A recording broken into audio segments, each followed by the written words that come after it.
मित्रों नमस्कार, कैसे हैं आप सभी? बड़ों को मेरा प्रणाम, छोटों को मेरा ढेर सारा प्यार। आज से अब श्राद्ध शुरू हो गए हैं।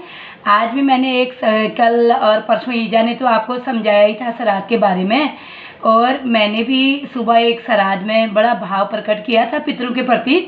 आप लोगों को सभी को अच्छा लगा, बहुत प्यार सबका मिल रहा है। तो आज मैं आपको एक ऐसी महिला की कहानी सुना रही हूँ। ऐसी महिला क्या, पहले से पहाड़ों में बहुत महिलाएं, क्या आज भी है ही वो समय, पहले भी ऐसा होता था।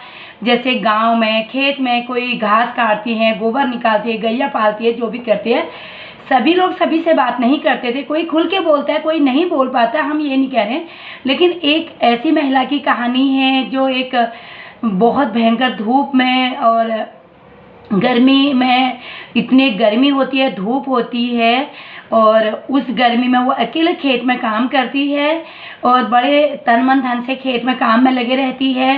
जेठ जेठानी सब घर में होते हैं, देवर देरानी सास जी घर में होती है, ससुर जी उनके नहीं होते हैं, हस्बैंड उनके बाहर होते हैं। तो वो ये सोचती है, उसके बच्चे बच्चे नहीं होते हैं, सोचती है कि घर में जाऊंगी तो उन लोगों के साथ, इसलिए मैं खेत में काम करूं तो अपना सारा काम करके ही मैं घर जाऊं करके।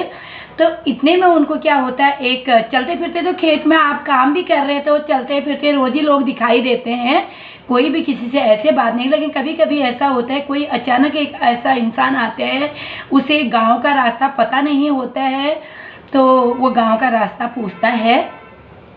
अब ये अकेली खेत में होती तो इसे लगता है, हस्बैंड भी वहाँ नहीं होते हैं, उन्हें ये लगता है क्या पता कोई ऐसा बहुरूपिया मेरे सामने आ रहा है जो मुझे खाली बका रहा हो। हम सब पहाड़ी लोग थी ना, तो इसलिए मैं पहाड़ी में ज़्यादा तो मुझे समझो नहीं, उनका ये लागू कि कोई मैं क्या खाली बहला फुसला भी अपना मुझसे बात करने की कोशिश कर रहा करके, तो उसे अच्छा नहीं लगता है।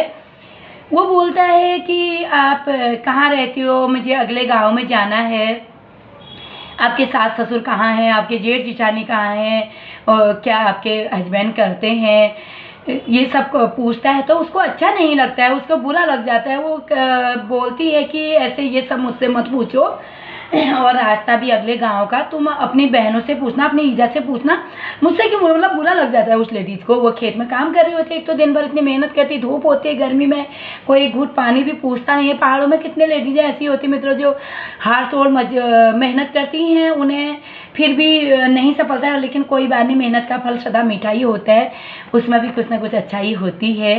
तो मित्रों, मुझे कुछ ना कुछ, तो मैं अपने हर रीति रिवाज, हर चीज़ें, पहाड़ों में कितनी वीरांगनाएं ऐसी हैं जो बेचारी बहुत चीज़ें दुख दर्द झेलती हैं, बहुत परेशानियां झेलती हैं। तो मैं एक इसकी कहानी सुना रही हूँ। वो कैसे जेठ जेठानी के बारे में भी पूछता है, देवर देरानी के बारे में पूछता है, और तुम्हारे घर में क्या है, कैसा है, सब कुछ पूछता है।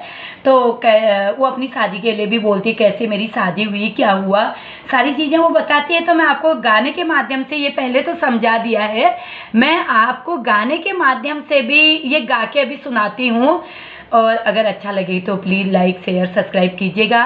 और बहुत प्यार आप लोगों का मिल रहा है मित्रों, मुझे बहुत प्रेम और प्यार आप लोगों का। कमेंट, बहुत अच्छे कमेंट सभी के आते हैं, सभी का मेरी ईजा का मेरा दिल से धन्यवाद है। अभी ईजा पूजा करने लग गई है। ईजा भी एक रामी बोरानी वाली कहानी का बातें करने वाली है, उसी से रिलेटिव ये कहानी भी है। लेकिन रामी बोरानी घर में आते हैं बाबा जी, वो सब अलग कहानी है, ये कहानी अलग है। तो मैं आपको सुना रही हूँ। क्या है, एक पाया पेड़ हूँ पहाड़ों में, तुम जाने रहे भैया। पाया पेड़ छोटा सा होता है, तब उसकी शादी हो जाती है, वो पाए का पेड़ बहुत बड़ा हो जाता है, भरपूर। मैं गाने के माध्यम से आपको समझाऊंगी, जो लोग पहाड़ी से हो तो समझ रहा, जो लोग हिंदी में समझते हैं उनको मैं समझा रही हूँ। वो बोलती, मेरी शादी कब हुई, जब पाए दो पाता सिलंगा भरपूर होगो, रानखेत बोरानी अलग अकेली रहेगी। मतलब रानखेत की जो बोरानी है, मतलब जो लेडीज हैं, वो अकेली खेत में काम कर रही है। शादी उसकी कब होती है, दो पात सिलंग कहते हैं, सिलंग का पेड़ में जब दो पत्तियां आती है तब उसकी शादी होती है। वो बहुत भरपूर बड़ा हो जाता है, हस्बैंड घर नहीं आता है, नहीं आ पाता है किसी कारण बस। तो ये सारा मैं गाने के माध्यम से सुना रही, सुनिएगा। तो मित्रों सुनिएगा कैसे ये गाना है। द्विपात सिलंग भरपूर है गो, रणखेत बोरानी अकेली रह गे। द्विपात सिलंग भरपूर है गो,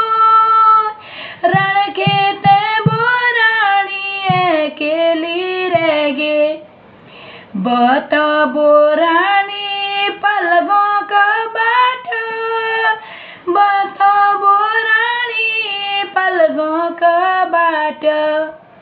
देखो अब वो क्या कहती है, उसे गुस्सा आता है। खेत में अकेली काम कर रही होती तो एक आदमी उनसे पूछता है रास्ता बाट तो अब क्या बोलती सुनिएगा। नाक न तुली पीतल फूली, बाट बताला तेरे दीदी भूली। नाक न तुली पीतल फूली, बाट बताला तेरे दीदी भूली। बताबो रानी पलकों का बाटा, बताबो रानी पलकों का बाट। तो वो जिद करता है पल गाँव में जाने का, यहाँ से रास्ता कहाँ है, वो रास्ता भटक जाता है, वो नहीं बताती है। उसको गुस्सा आता है, वो मेरे से ऐसे रास्ता पूछ रहा करके। तो वो फिर क्या कहता है नाक न तुली पीतल फूली, बाट बताला तेरे दीदी भूली। नाक न तुली पीतल फूली, बाट बताला तेरे दीदी भूली। एक बोल बोली गे छे बटावा, फिर दूसरे जाने बोले बैठावा। वो बोलते एक बार तो बोल गया, दोबारा मत बोलना। एक बोली बोली गे छे बटावा, फिर दूजी बोली जाने बोलाए। फिर वो क्या बोलता है, फिर वो भी मज़े लेता है कि मतलब ये बात तो नहीं कर रही करके वो उसे और चिढ़ाने की कोशिश करता है। क्या कहता है सुनिएगा। आजा बो रानी स्यौ बैठी जानू, आजा बो रानी स्यौ बैठी जानू। आजा बो रानी स्यौ बैठी जानू, मैं कह बताली। अपना दुखा मैं के बताली, अपना दुखा मैं के बताली। नाक न तुली पीतल फूली, दुख बताला तेरे दीदी भूली। नाक न तुली पीतल फूली, दुख बताला तेरे दीदी भूली। बहुत गुस्सा आ जाता है, कहती मैं तेरे से कोई दुख सुख नहीं लगाती हूँ, नाक में नथुली पीतल फूली है मेरी, और तेरे को दुख सुख बताएंगे तेरी दीदी भूली। मेरे से मत पूछ, मुझे मत बका बोलती है। फिर क्या कहते सुनिएगा। मारो पत्थर खोर फोड़ी द्योला, मारो पत्थर खोर फोड़ी द्योला। पकड़ो कुट्याला सर को पी द्योला, पकड़ो कुटावा खर को पी द्योला। बहुत गुस्सा आ जाता है, कहती पत्थर पकड़ूंगी मैं सिर फोड़ दूंगी, और कुटली होती है जो गुड़ाई करते हैं उसकी कुटली होती है, पकड़ो कुटला खर को पी द्योला। तो बोलते तू मुझे यहाँ पर परेशान मत कर, तू ऐसे मेरे को बिल्कुल परेशान मत कर, मैं ज़्यादा गुस्सा आएगा तो मैं तेरा सर फोड़ दूंगी बोलती है, और कुटली से खर को पी दूंगी कहती है। तो बहुत क्योंकि अकेली होती, पहले की वीरांगनाएं ऐसी होती थी, किसी से बातें नहीं करती, पर्दे में रहती थी, अपना चुपचाप खेत में काम करती थी, घर में आती थी। तो समय बहुत ऐसा समय था, पुराना जमाना था मित्रों। ठीक हुआ, आदर्श गृहिणियाँ जो होती थी करती थी, आज भी है समय ऐसा नहीं है। तो उनको थोड़ा सा गुस्सा आ ही जाता है। अब उसको फिर बका तो रहा ही था, फिर भी पूछ ही लेता है कैसी तेरी शादी हुई, क्या हुआ। तो फिर वो बहुत ज़्यादा जब जिद करता है तो बेचारी बता दे, बैठती तो नहीं है उसके साथ छाया में, तो आ ही जाता है। फिर भी अब देखिए कोई बार बार अगर ऐसे बोलता है तो उत्तर देना ही पड़ता है। तो फिर उसको बड़ा बुरा लग जाता है, इतना बार बार ये मुझसे पूछ रहा है, तो बड़ा उसको रोना आ जाता है, दुख हो जाता है। बहुत सालों से उनके हस्बैंड घर नहीं आए रहते हैं, वो एक आदर्श गृहिणी होती है, वो दुख सुख अपना सब खुद अकेले झेलती ही है, भरा पूरा परिवार होता है, सास ससुर जेठ जेठानी सब होते हैं, मैं बताती हूँ। तो फिर बोलती है, क्या कहता है वो, बताबो रानी आप स्वामी बारी, बताबो रानी आपण बुख, मतलब बता बोराणी आपो स्वामी बारे में बता बोराणी अपना दुख। तो अब बनाने लग जाती है दुख। हमारी गोदी की लानी जेठ हमारा सभा में बैठी, जेठनी हमारी गोदी की लानी, देवर हमारा बोल खेलनी, देवरानी हमारी सोनी सिंगार, द्विपात शिलांग भरपूर हैगे, रण के ते बोरानी अकेली रह गए। तो मित्रों वो बोलता है ससुर जी हमारे वो बताती है बैकुंठवासी हो गए ससुर जी हमारे, सास हमारी पूजा पाठ में रहती है, जेठ जी हमारे सभा में बैठे सभापति होते हैं, सभा के बीच में वही समस्या का समाधान कर रहे होते बैठे होते, जेठानी गोदी खिला रही बच्चों को, देवर हमारे बाहर खेला, छोटे बच्चों की उस समय शादी हो जाती तो जेठ जी देवर जी बॉल वॉल खेल रहे हैं फील्ड में, और देवरानी हमारी सोनी सिंगार देवरानी कर रही, और मैं अकेली रह गई, इसलिए मैं खेत में ही घास काटना को यही सब काम वो करते हैं। तो बोलती इसलिए मैं अकेली अपना जी रही हूँ और सास ससुर सबकी इज्जत करती हूँ, सबका परिवार के साथ रहती हूँ, लेकिन सब अपने अपने में बिजी हैं, मैं अकेली हूँ। तो फिर क्या बोलते हैं वो, आजा बोरानी चल बैठी जानू, आजा बोरानी चल बैठी जानू, आपण दुख मैं के बताली, आपण दुख मैं के बताली।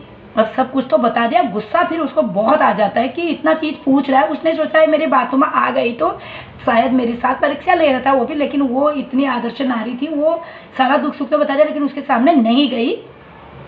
रास्ते से उसने क्या बताया सुनिएगा, बेलिया बटावा चुपचाप जानी, बेलिया बटावा चुपचाप जानी, आज बटावा दुख दे जानी, बेली बटावा चुपचाप जानी, आज बटावा दुख दे जानी।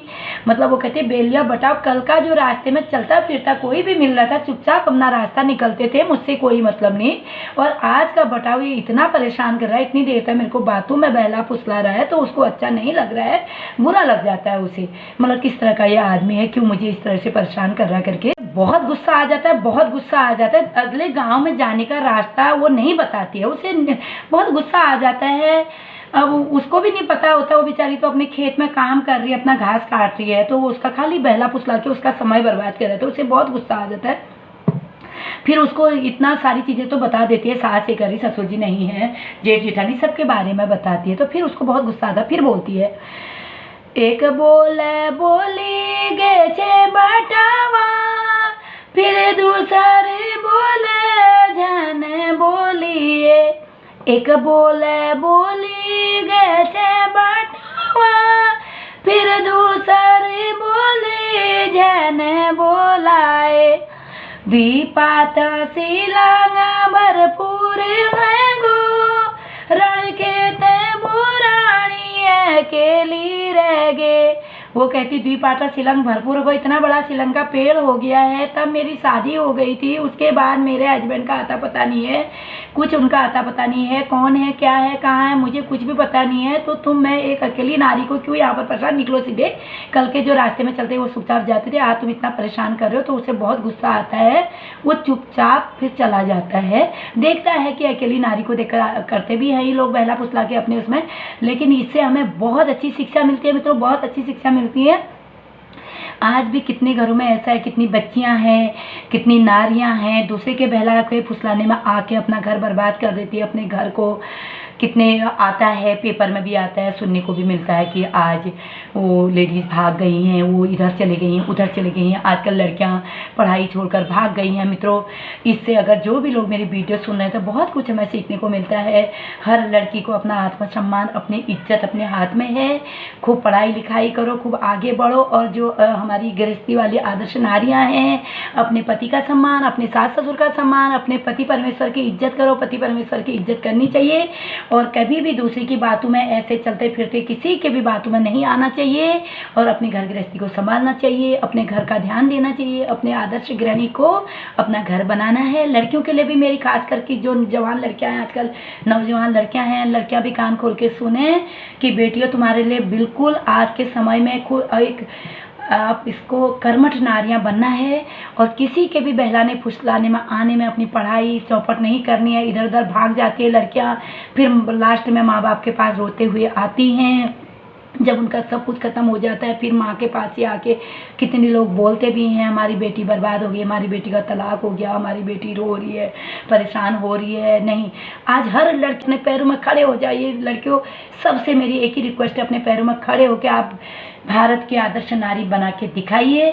फिर कोई भी किसी को ना कोई अपने बहलाने फुसलाने में लाएगा। आप एक अगर खुद अपने पैरों में लड़कियां अगर आज की नारी खड़ी हो जाती, फिर उसे किसी की डर नहीं होती है, किसी की भय नहीं होता है। अगर उसके बाद अगर शादी भी वो करना चाहे तो एक बार अपने पैरों में पढ़ लिख कर खड़े हो जाओ, फिर आप अपना डिसीजन भी खुद भी ले सकते हैं। और माता पिता जी की इच्छा के विपरीत चाहे तो कभी भी कोई खुश नहीं रहा। हाँ ठीक है, कहीं कोई किसी लड़का लड़की एक दूसरे को पसंद कर रहे, बहुत अच्छी बात है, ये तो ऊपर से बनते हैं जोड़े, लेकिन माँ बाप की राय जरूर होनी चाहिए। वो भी तब होना चाहिए आप लोगों को जब आप इस लायक बन गए हैं। सारी आप अपना एक हिम्मती बच्ची बन के, हिम्मती बच्चा बन के फिर आपको खुद भी अपना डिसीजन लेने का अधिकार है। लेकिन पहले इसलिए लेकिन आता है क्योंकि पहले आप संघर्ष करो, उस लायक बनो, तो फिर सारा डिसीजन आप ले सकते हैं। लेकिन राय माँ बाप की होनी चाहिए और आपकी राय में माँ बाप की भी राय होगी। मित्रों, मेरी बातें आपको बुरी तो नहीं लगी? जिसको बुरी लगी तो मुझे माफ़ कर दीजिएगा, क्योंकि मेरे आज हर लड़की के लिए, हर नौजवान लड़के लड़कियों के लिए यही है कि आप अपने पाँव में खड़े हो जाइए। किसी की लड़की के बहलाने फुसलाने में नहीं आइए, किसी लड़के के बहलाने फुसलाने में आप खुद एक अच्छे इंसान बनो, माँ बाप का सम्मान करो, माँ बाप की इज्जत करो, पढ़ो लिखो, सारी खुशियाँ तुम्हारे पास। पढ़ाई इंटर बच्चा कर लेता है, इंटर के बाद 2-4 साल की, 2-4 साल 5-6 साल की ऐसी पढ़ाई होती है, उसे मेहनत करके लगन से करो मित्रों। सब कुछ खुशियाँ फिर बच्चों के हाथ में है, माँ बाप के हाथ में। तो मित्रों, ये जो रणखीत बुरानी की मैंने कहानी सुनाई, ये औरत के लिए, हर औरत के लिए एक प्रेरणा है।